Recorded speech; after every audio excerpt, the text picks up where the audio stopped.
تعملون، جنت ملے گی تمہارے عمل کی وجہ سے، تو عمل کی وجہ سے ملے گی یا اللہ کی رحمت کی وجہ سے ملے گی؟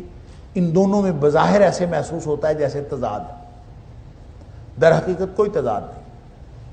یعنی نبی اکرم صلی اللہ علیہ وسلم کا وہ فرمان جو بظاہر اس کے متضاد معلوم ہوتا ہے، اس میں آپ نے فرمایا کہ کسی بھی شخص کو لن يدخل احدکم عملہ الجنہ، تم میں سے کسی کو بھی اس کا عمل جنت میں نہیں لے جا سکتا، جنت میں داخل نہیں کر سکتا۔ صحابی پوچھتے ہیں اللہ کے رسول صلی اللہ علیہ وسلم آپ کو بھی ولا انت یا رسول اللہ صلی اللہ علیہ وسلم، آپ کو بھی آپ کا عمل جنت میں نہیں لے جا سکتا؟ نبی اکرم صلی اللہ علیہ وسلم فرمایا ولا انا، میں بھی جنت میں نہیں جا سکتا، اب میرا عمل بھی مجھے جنت میں نہیں لے جا سکتا، الا ان یتغمدنی اللہ برحمت او بفضل، یا فرمایا بفضل و رحمت، کہ ہاں اگر اللہ کا فضل اور اس کی رحمت مجھے اپنی لپیٹ میں لے لے، مجھے ڈھانپ لے، تو پھر میں جنت میں جا سکتا ہوں۔ گویا جنت میں جانا ہے تو اللہ کے فضل اور اللہ کی رحمت سے جانا، کوئی چیز جنت میں نہیں لے کے جا سکتی سوائے اللہ کی رحمت اور اس کے فضل کے۔ یہ فرما رہے ہیں نبی اکرم صلی اللہ علیہ وسلم۔ یہاں فرمایا جا رہا ہے بما کنتم تعملون، سورہ اعراف میں بھی فرمایا، اور یہ متعدد مقامات پر یہ مضمون موجود ہے کہ بما کنتم تعملون، عمل، اللہ اکبر۔ وہ اقبال کہتا ہے عمل سے زندگی بنتی ہے جنت بھی جہنم بھی، یہ خاکی اپنی فطرت میں نہ نوری ہے نہ ناری ہے۔ اور ظاہر ہے کہ ہم سب ایک دوسرے کو عمل کی ہی تلقین کرتے ہیں۔ پورا قرآن، پورے نبی پاک صلی اللہ علیہ وسلم کے فرامین وہ ڈوز اینڈ ڈونٹس، کرو اور یہ نہ کرو، اوامر و نواہی کے اوپر مشتمل ہے۔ تو سارے ہر چیز کا تعلق تو عمل کے ساتھ ہے، ہر چیز کا تعلق تو عمل کے ساتھ ہے۔ اور قرآن یہ بھی کہتا ہے کہ وَلَيْسَ لِلْإِنسَانِ إِلَّا مَا سَعَىٰ وَأَنَّ سَعْيَهُ سَوْفَ يُرَىٰ، کہ انسان کو وہی کچھ ملے گا جس کی اس نے کوشش کی، محنت کی، اور وہ عمل ہے، اور یہ اپنی کوشش کا ہی بدلہ دیکھے گا۔ تو یہ بظاہر ان میں جو تضاد نظر آتا ہے، در حقیقت اس میں کوئی تضاد نہیں۔ دیکھیں، اللہ کی جنت میں جانے کا واحد راستہ اور واحد سبب اللہ کی رحمت ہے، لیکن اللہ کی رحمت کا حصول عمل کے بغیر ممکن نہیں۔ یعنی یوں کہہ لیجیے ایک سٹیپ ہے، اصل سٹیپ جو انسان کے ذمے ہے وہ عمل کرنا، عمل کرے گا تو اللہ کی رحمت کا مستحق بنے گا۔ اللہ کی رحمت کا استحقاق اس کو حاصل ہوتا ہے جو عمل کرتا ہے۔ اس لیے وہی حدیث جو جس میں نبی اکرم صلی اللہ علیہ وسلم یہ فرما رہے ہیں کہ کسی بھی شخص کو اس کا عمل جنت میں نہیں لے کے جا سکتا، یہ حدیث مختلف راویوں سے مختلف کتابوں میں منقول ہے، اور بخاری شریف کے اندر بھی مختلف راویوں سے یہ حدیث مختلف الفاظ سے موجود ہے، مسلم شریف کے اندر بھی موجود ہے، دیگر کتابوں میں موجود ہے۔ اس میں جو حضرت عائشہ صدیقہ رضی اللہ تعالیٰ عنہ والی روایت ہے، جو مسلم شریف کے اندر بھی موجود ہے تھوڑے سے الفاظ کے اختلاف کے ساتھ، اور بخاری شریف کے اندر بھی موجود ہے، اس میں نبی اکرم صلی اللہ علیہ وسلم نے جو گفتگو کا آغاز فرمایا یہ فرمانے کے لیے کہ کسی شخص کو اس کا عمل جنت میں نہیں لے جا سکتا، تو ابتدا آپ نے فرمائی سددوا وقاربوا وابشروا، یا ان الفاظ سے آغاز فرمایا۔ یعنی اس حدیث کے شروع میں اما عائشہ صدیقہ رضی اللہ تعالیٰ عنہ والی جو روایت ہے اس میں یہ الفاظ شروع میں ہے، بعض روایتوں میں یہ بعد میں الفاظ ہیں، بعض روایتوں میں یہ الفاظ نہیں ہیں، اور بعض روایتوں میں سددوا وقاربوا کو الفاظ دیگر احادیث کے اندر آئے، لیکن بہرحال یہ بھی بڑے تسلسل کے ساتھ، بڑے تواتر کے ساتھ یہ الفاظ بھی موجود ہیں، سددوا وقاربوا اور وابشروا، ساتھ فرمایا وَاعْلَمُوا، اور جان رکھو، اللہ اکبر، کہ لَن يُدْخِلَ أَحَدًا عَمَلُهُ الْجَنَّةَ، کسی شخص کو اس کا عمل جنت میں نہیں لے جائے گا۔ سددوا، قاربوا اور ابشروا، ابشروا کا معنی تو ہے خوشخبری، خوش ہو جاؤ، خوشخبری حاصل کرو، لیکن سددوا وقاربوا دونوں کا معنی ہے عمل کرتے رہو اور ڈٹے رہو۔ سددوا،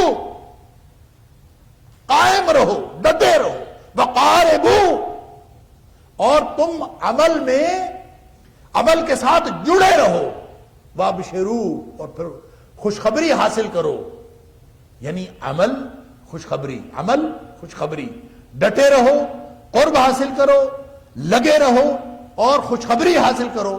وَاعْلَمُوا، لیکن جان رکھو، لَن يُدْخِلَ أَحَدَكُمْ عَمَلُهُ الْجَنَّةَ، تم میں سے کسی کو بھی اس کا عمل جنت میں نہیں لے جا سکتا، یعنی عمل کرتے ہوئے بھی، محنت کرتے ہوئے بھی تمہیں یہ معلوم ہونا چاہیے کہ میرے عمل نے مجھے جنت میں نہیں لے جانا، اللہ کی رحمت نے مجھے جنت میں لے کے جانا۔ تو عمل کس لیے کیا ہے؟ عمل کا فائدہ کیا ہوگا؟ عمل کرنے سے اللہ کی رحمت کا استحقاق حاصل ہوگا، اللہ کی رحمت کے مستحق بن جائیں گے، تو پھر انشاءاللہ اللہ تعالیٰ اپنی رحمت سے جنت میں لے جائے گا۔ لہذا بنیاد تو انسان کا عمل ہی ہے، اس لیے عمل سے زندگی بنتی ہے، جنت بھی جہنم بھی۔ یہ خاکی اپنی فطرت میں نہ نوری ہے نہ ناری ہے، یہ اسلام کی جو عمل کی فلسفی ہے، جو حکمت ہے، اس کو بالکل بعین ہی بیان کرتا۔ ادخلوا الجنت بما کنتم تعملون، جو تم عمل کرتے تھے اس کے ذریعے سے تم جنت میں داخل ہو جاؤ، کیونکہ اللہ نے اعمال تو بہرحال دیکھنے ہیں، اس کے ساتھ دل کو بھی دیکھنا۔ عمل کیوں کیا تھا؟ دل کو بھی دیکھنا۔ جیسے حدیث میں آتا ہے کہ ان اللہ لا ينظر الى صورکم ولا الى اموالکم، اللہ نے نہ تمہاری صورتیں دیکھنی ہیں نہ تمہارے مال دیکھنے۔ ان اللہ لا ينظر الى صورکم ولا الى اموالکم، نہ تمہاری صورتیں، کون خوبصورت کون بدصورت، وہ تو اللہ نے بنائی ہیں، تمہارا اس میں کیا کمال ہے۔ ولا الى اموالکم، مال بھی اللہ کا دیا ہے، کسی کو اس نے دے کے آزمایا ہے، کسی سے چھین کے آزمایا ہے، یہ بھی اس کا کام ہے، تمہارا اس میں کیا ہے۔ وَلَكِنْ يَنْظُرُ إِلَىٰ قُلُوبِكُمْ وَأَعْمَالِكُمْ، وہ دیکھے گا تمہارے دلوں کی کیفیات، دیکھے گا کہ کن کیفیات کے ساتھ کیا عمل کیے، گویا عمل کا ظاہری اور باطنی پہلو دیکھے گا۔ اگر دل اللہ کی طرف لگا تھا، اگر دل میں اخلاص تھا اور ظاہری طور پر عمل نبی اکرم صلی اللہ علیہ وسلم کی سنت کے مطابق تھا، تو انشاءاللہ یہ وہ عمل ہے جو جنت میں لے جائے گا اللہ کی رحمت کا استحقاق عطا فرما کے، یعنی اللہ کی رحمت کا استحقاق ملتا ہے عمل سے، اور اللہ کی رحمت سے جنت ملتی ہے۔ هل ينظرون الا ان تاتيهم الملائكه او ياتي امر ربك، اللہ اکبر۔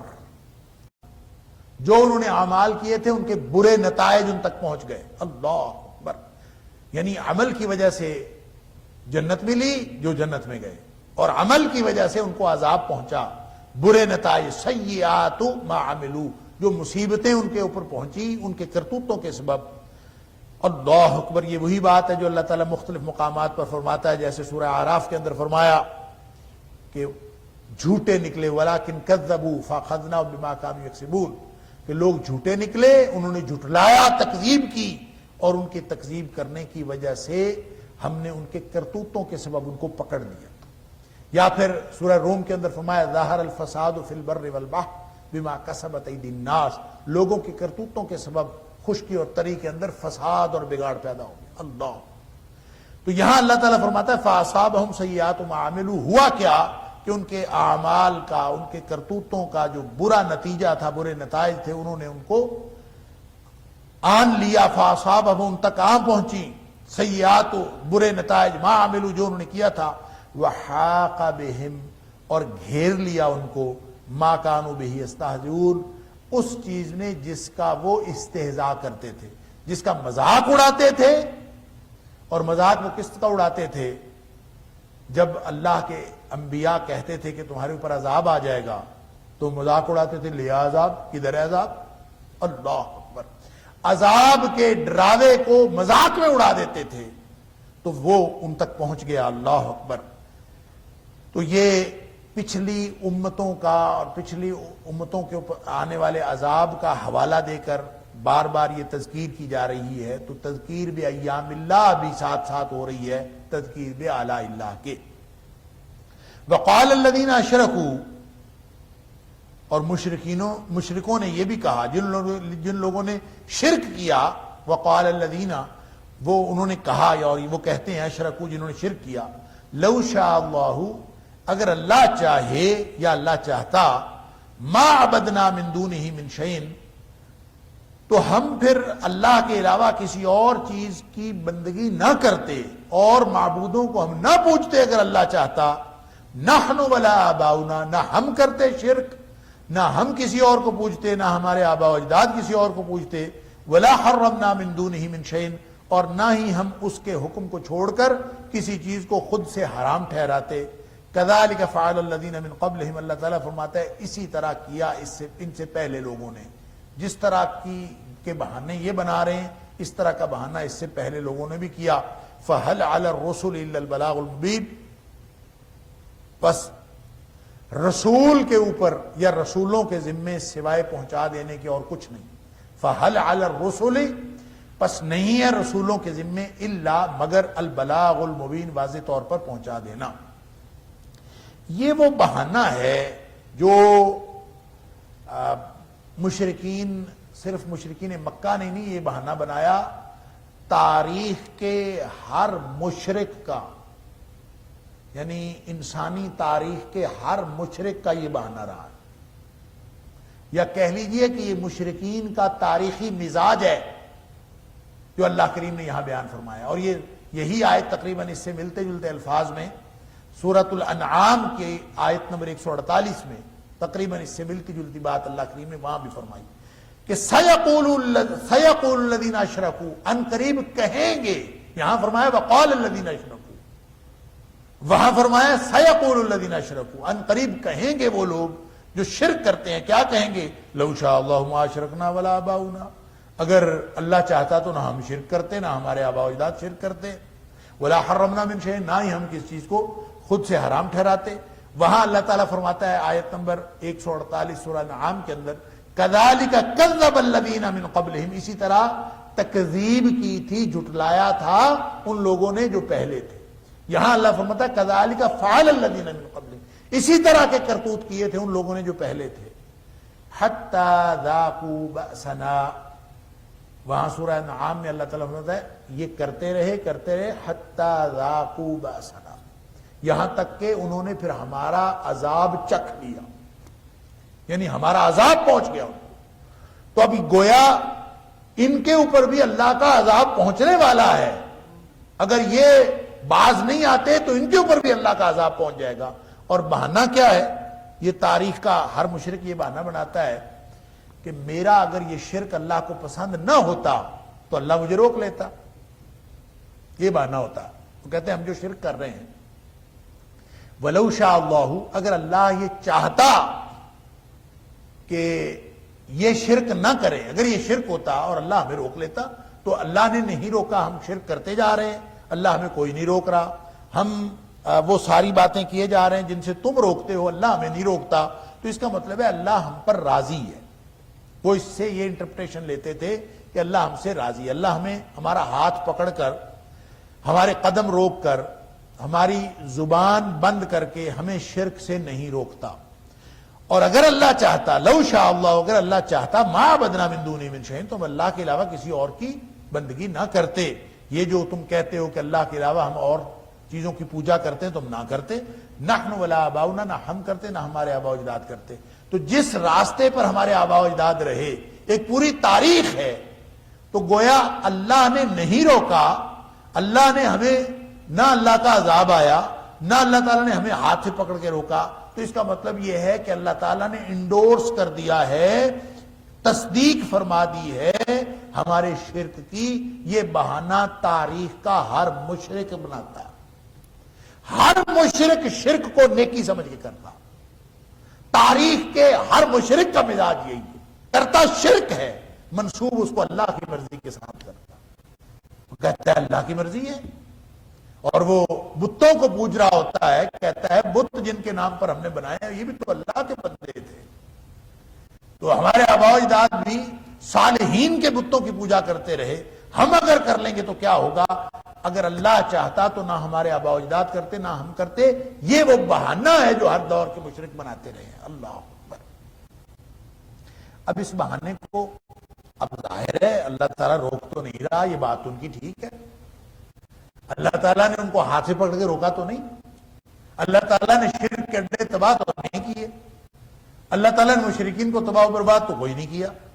شرک بھی چل رہا ہے، شرک کے اڈے بھی چل رہے ہیں، سب کچھ چل رہا ہے، بت بھی چل رہے ہیں، بت پوجے جا رہے ہیں، پوری دنیا میں مندر بھی چل رہے ہیں، ہر جگہ اللہ تعالیٰ کے ساتھ شرک کیا جا رہا ہے۔ وہ کتنا بردبار ہے، وہ دیکھتا ہے، وہ سنتا ہے، لیکن وہ ان کے اوپر عذاب نازل نہیں کرتا، اللہ مہلت دیے چلا جا رہا ہے۔ یہی وہ بات ہے جو مشرکین کو اور زیادہ غلط فہمی میں مبتلا کر رہی ہے۔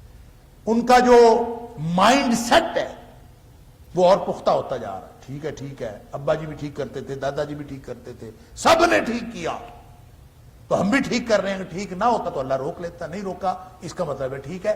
یہ ہے مائنڈ سیٹ مشرکین کا۔ اللہ تعالیٰ اس کے جواب میں ایک بڑی بلیغ بات فرماتا، سبحان اللہ۔ اللہ تعالیٰ نے فرمایا فَهَلْ عَلَى الرُّسُلِ إِلَّا الْبَلَاغُ الْمُبِينُ۔ تمہارا تصور غلط ہے، تمہارا گمان غلط ہے۔ تم یہ سمجھ رہے ہو نا کہ اللہ نے نہیں روکا، اللہ نے روکا ہے۔ تم یہ سمجھ رہے ہو کہ اللہ نے اس کی تردید نہیں کی، اللہ نے اس کی تردید کی ہے۔ تم یہ سمجھ رہے ہو کہ اللہ نے اس کو غلط نہیں بتایا، اللہ نے غلط بتایا ہے، لیکن اللہ نے ڈائریکٹ عمل نہیں فرمایا، اللہ تعالیٰ نے ڈائریکٹ تمہارا ہاتھ نہیں روکا، تکوینی طور پر نہیں روکا، حالانکہ اللہ کے پاس یہ طاقت ہے کہ اللہ تکوینی طور پر روک دے۔ اللہ چاہے تو کسی کو شرک کی توفیق ہی نہ دے، لوگوں سے شرک کی، گناہوں کی، نافرمانی کی توفیق ہی چھین لے۔ ان اللہ علی کل شیء قدیر، وہ ہر چیز پر قدرت رکھنے والا ہے، وہ چاہے تو کسی کو شرک کرنے کی توفیق ہی نہ دے، تکوینی طور پر روک لے۔ یہ جو اعتراض کر رہے ہیں نا، یہ دراصل یہ کہہ رہے ہیں کہ اللہ تکوینی طور پر روک لیتا، یعنی شرک کی توفیق ہی نہ دیتا۔ اللہ فرما رہا ہے فَهَلْ عَلَى الرُّسُلِ إِلَّا الْبَلَاغُ الْمُبِينُ، کہ اللہ نے چونکہ امتحان کے لیے انسان کو بھیجا ہے، لہذا وہ تکوینی طور پر نہیں روکتا، تشریعی طور پر روکتا۔ تو کون سا رسول ہے جس نے اللہ کا یہ پیغام نہیں پہنچایا؟ فَهَلْ عَلَى الرُّسُلِ، پس نہیں ہے رسولوں کے ذمے الا البلاغ المبین، سوائے واضح طور پر پہنچا دینا۔ تو آدم علیہ السلام سے لے کر نبی اکرم محمد کریم صلی اللہ علیہ وسلم تک کون سا رسول ہے جس نے اللہ کی توحید کا درس نہیں دیا اور شرک سے منع نہیں کیا؟ تم نے سمجھا کہ اللہ تکوینی طور پر روکے، اس نے اگر وہ تکوینی طور پر روک لے نا اگر اللہ تعالیٰ، تو پھر تو امتحان ختم ہو گیا، پھر امتحان ہی کیا رہا؟ اگر اللہ چاہے تو تم سب کو ایک جیسا بنا لے، اللہ چاہتا تم سب کو توحید پہ لگا دیتا۔ اگر وہ زبردستی کسی کو شرک سے روک لے تکوینی طور پر اور زبردستی توحید پہ لگا لے تو پھر وہ امتحان تو نہیں۔ یہی وجہ ہے فرشتوں کا کوئی امتحان نہیں، یہی وجہ ہے دیواروں کا کوئی امتحان نہیں، پتھروں کا کوئی امتحان نہیں، درختوں کا کوئی امتحان نہیں، جانوروں کا، حیوانات کا کوئی امتحان نہیں۔ امتحان ہے تو انسان اور جن کا ہے، جن کو اللہ نے تکوینی طور پر اپنی بندگی پر نہیں لگایا، بلکہ اختیار دے کے حکم دیا ہے تشریعی طور پر، یا ایھا الناس اعبدوا ربکم الذی خلقکم والذین من قبلکم لعلکم تتقون، کہ اے کائنات کے لوگوں اللہ کی بندگی کرو، اللہ کی غلامی کرو، اللہ اکبر، اللہ کی بندگی کرو جس نے تمہیں پیدا کیا ہے۔ یہ تشریعی حکم ہے، وہی حکم جو ساری کائنات کو، انسان اور جن کے علاوہ باقی ساری کائنات کو جو حکم تکوینی طور پر لگا ہے اور ساری کائنات کو اللہ نے اپنی بندگی پر لگایا ہوا ہے اور پوری کائنات اللہ کی بندگی پر لگی ہوئی ہے، وہی حکم انسان کو ہے۔ لیکن فرق یہ ہے کہ انسان کو جو حکم دیا ہے وہ تشریعی طور پر دیا ہے تاکہ اس کا امتحان ہو۔ لہذا فرمایا فَهَلْ إِلَّا الْبَلَاغُ الْمُبِينُ، رسولوں کے ذریعے پیغام پہنچا دینا ہے، زبردستی کسی کو راستے پر لگانا یہ رسولوں کے ذمہ نہیں۔ فَذَكِّرْ إِنَّمَا أَنْتَ مُذَكِّرْ، آپ بس نصیحت کر دیجئے، آپ ہیں ہی نصیحت کرنے والے، لَسْتَ عَلَيْهِمْ بِمُسَيْطِرٍ، آپ ان کے اوپر داروغے نہیں لگے ہوئے کہ زبردستی کچھ کسی کو لے کے جانا، نہیں، بس یہ اللہ کا تشریعی پیغام ہر نبی نے پہنچایا ہے۔ لہذا فَهَلْ عَلَى الرُّسُلِ الا البلاغ المبین. یہ زبردست اور بلیغ جواب ہے ان کے اس مغالطے کا جو انہوں نے یہ بدگمانی کی ہے، جو گمان اور تصور کی غلطی ہے. اللہ چاہتا تو ہم شرک نہ کرتے، اللہ چاہتا تو ہم مشرک نہ ہوتے، اللہ چاہتا تو ہم شرک کے اڈوں پر مجاور بن کے نہ بیٹھتے، اگر اللہ چاہتا تو بتوں کی پوجا نہ کرتے، اللہ چاہتا تو یہ نہ کرتے. یہ جو اللہ کے ذمے اپنے اعمال کو لگانا ہے، یہی دراصل ایک شرک کی قسم ہے. اللہ تعالیٰ معاف فرمائے. نبی اکرم صلی اللہ علیہ وسلم کو کسی نے خبر دی کہ جو مجوسی ہے نا، مجوسی، اس دور کے مجوسی جو آتش پرست تھے، بنیادی طور پر آگ کی پوجا کرتے تھے، ان کے بارے میں نبی اکرم صلی اللہ علیہ وسلم کو کسی نے خبر دی کہ وہ بدبخت اپنی بہنوں سے شادی کر لیتے ہیں. اور ان سے کوئی کہے کہ یہ کیوں کیا، تو وہ کہتے ہیں کہ اگر اللہ کو ناپسند ہوتا تو اللہ ہمیں روک لیتا. وہ آگے سے یہ کہتے ہیں گویا تقدیر میں ایسے ہی لکھا تھا تو ہو گیا، اور تقدیر کا بہانہ اپنی بے عملی کے اور بدعمالیوں کے جواز کے طور پر پیش کرتے ہیں. نبی اکرم صلی اللہ علیہ وسلم فرمایا جھوٹ بولتے ہیں، اللہ پر جھوٹ بولتے ہیں. پھر اس موقع پر نبی اکرم صلی اللہ علیہ وسلم ایک بات ارشاد فرمایا، آپ نے فرمایا القدریۃ مجوس ہذہ الامہ. آپ نے فرمایا جو تقدیر کا بہانہ بنانے والے ہیں نا میری امت میں، وہ میری امت کے مجوسی ہیں. القدریۃ مجوس ہذہ الامہ، جو تقدیر کا بہانہ بنائیں گے وہ میری امت کے مجوسی ہوں گے. یہ الگ بات ہے کہ ہماری تاریخ کے اندر جو قدریہ کے نام سے فرقہ پہچانا جاتا ہے، ہماری تاریخ کے اندر جو جانا جاتا ہے، وہ ان معنوں میں نہیں ہے جن معنوں میں نبی اکرم صلی اللہ علیہ وسلم فرمایا تھا القدریۃ مجوس ہذہ الامہ. تقدیر کا بہانہ بنانے والے، یعنی تقدیر کا بہانہ بنا کر کون بہانہ بناتے تھے؟ جو اپنے آپ کو مجبور محض قرار دیتے، جو کہتے تھے کہ اللہ نہ چاہتا تو ہم شرک نہ کرتے، جو اپنی بدعمالیوں کی جسٹیفیکیشن پیش کرتے تھے اپنی مجبوری کو، اور وہ سمجھتے تھے سارا اختیار اللہ کے پاس، اللہ نے تقدیر میں ایسے لکھا ہے لہذا شرک ہوتا جا رہا ہے، اللہ نے تقدیر میں ایسے لکھا ہے اس لیے میں نے چوری کر لی ہے، اللہ نے تقدیر میں ایسے لکھا تھا. اپنی ہر بدعمالی کا جواز تقدیر کا بہانہ بنا کر دینے والے وہ تھے القدریہ اصل میں، جو ہماری تاریخ میں جبریہ کے نام سے پہچانے جاتے ہیں. ہماری تاریخ میں بالکل الٹ نام ہے. جبریہ ان کو کہا جاتا ہے جو کہتے ہیں مجبوری میں انسان مجبور. قدریہ یہاں اختیار، قدر سے ہے، اختیار سے. اور اس پر مورخین نے یہ بھی لکھا ہے کہ قدریہ کو قدریہ کا نام جبریہ نے دیا ہے تاکہ وہ حدیث ہمارے اوپر فٹ نہ ہو، ان کے اوپر فٹ ہو. واللہ عالم یہاں کیا کچھ ہوتا رہا. بات یہ ہے کہ جب آدمی اللہ کے قرآن سے اور نبی اکرم صلی اللہ علیہ وسلم کے فرامین سے ڈیویٹ کرتا ہے اور اپنے عمل کے جواز ادھر ادھر سے ڈھونڈتا ہے، تو ظاہر ہے کہ پھر اس کو ہزار بہانے ملتے ہیں اور ہزار طرح کی خرافات وہ خود ساختہ کریٹ کرتا ہے. وگرنہ اللہ کے قرآن کا تو اتنا سادہ جواب ہے فَهَلْ عَلَى الرُّسُلِ إِلَّا الْبَلَاغُ الْمُبِينُ. رسولوں نے پہنچا دینا ہوتا ہے، انہوں نے پہنچا دیا، بات ختم. تم نے عمل کرنا کرو، نہیں کرنا نہ کرو. جس نے طے کر لیا ہو کہ مجھے دنیا کی زندگی کا فائدہ چاہیے، جس نے طے کر لیا ہو کہ آخرت میں جنت ملے یا جہنم ملے مجھے کوئی فرق نہیں پڑتا، وہ جائے جہنم میں. فَهَلْ عَلَى الرُّسُلِ إِلَّا الْبَلَاغُ الْمُبِينُ. رسولوں کے ذمہ تو بتا دینا تھا کہ یہ کرو گے تو اللہ کی رحمت کے مستحق بن جاؤ گے اور جنت مل جائے گی، یہ کرو گے تو تم اللہ کی ناراضگی کے مستحق بن جاؤ گے، جہنم میں جاؤ گے. لہذا اب اگر کوئی شخص جانا چاہتا ہے تو وہ بہانہ بنائے کہ اللہ مجھے لے گیا ہے، وہ بہانہ بنائے کہ جناب اللہ راضی ہے اس بات پر، نعوذ باللہ من ذالک. اللہ تعالیٰ نہ کسی سے چوری کرواتا ہے، نہ اللہ تعالیٰ کسی کو نافرمانی پر مجبور کرتا ہے، نہ ہی اللہ تعالیٰ کسی کو زبردستی نیک اور سیدھے رستے پر لے کے جاتا ہے. اس نے امتحان کے لیے خالی چھوڑ دیا. اما شاکرا و اما کفورا، انا ہدیناہ السبیل، ہم نے راستہ بتا دیا ہے، اما شاکرا و اما کفورا، چاہے وہ سیدھے رستے پر چل پڑے اور چاہے شکر والا کرنے والا بنے، چاہے کفر کرنے والا بن جائے. وَلَقَدْ بَعَثْنَا فِي كُلِّ أُمَّةٍ رَسُولًا، لہذا چونکہ سارے رسولوں کے ذمہ پہنچا دینا تھا، لہذا کوئی امت ایسی نہیں ہے جس میں کوئی رسول نہ آیا ہو. وَلَقَدْ اور یقیناً بَعَثْنَا ہم نے بھیجا ہے، مبعوث کیا، فی کل امت الرسولہ ہر امت کے اندر ہم نے کوئی نہ کوئی رسول ضرور بھیجا.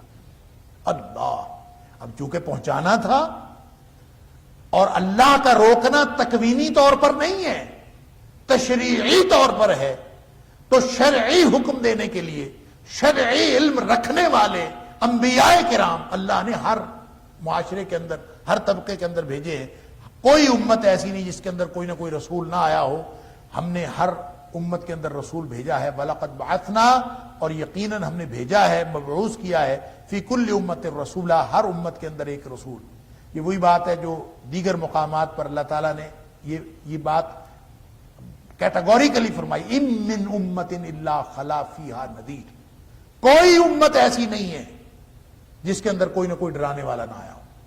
یعنی کیسے ہو سکتا ہے کہ اللہ تعالیٰ حجت تمام کیے بغیر کسی کو عذاب میں مبتلا کر دے؟ پہلے حجت پوری تمام ہو، پورا علم دیا جاتا ہے، ڈرانے والا آتا ہے.